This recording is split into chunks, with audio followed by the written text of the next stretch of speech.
Militer Rusia merilis rekaman momen angkatan bersenjata Ukraina yang menyerbu paritnya.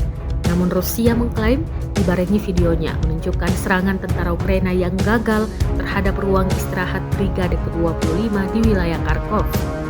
Rekaman pertempuran jarak dekat ini beredar di Telegram pada Kamis 20 Juni 2024. Dalam keterangan unggahan disebutkan di arah Kupiansky, tentara Ukraina mencoba melakukan serangan balik. Salah satu upaya yang gagal ini ditangkap oleh operator UAV Angkatan Darat ke-6. Tentara Ukraina mendekati posisi pasukan Vladimir Putin, namun langsung diberondong serangan Rusia.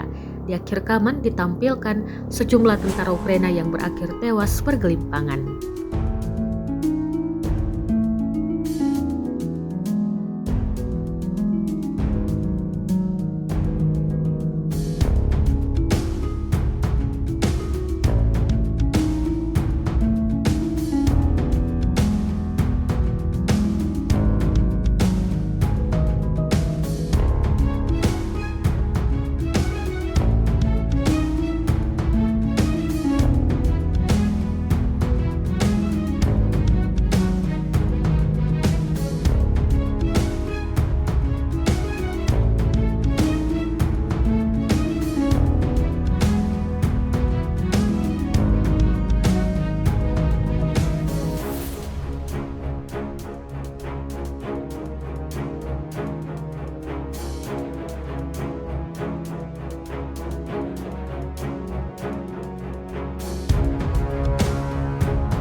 Download Tribun X sekarang, menghadirkan lokal menjadi Indonesia.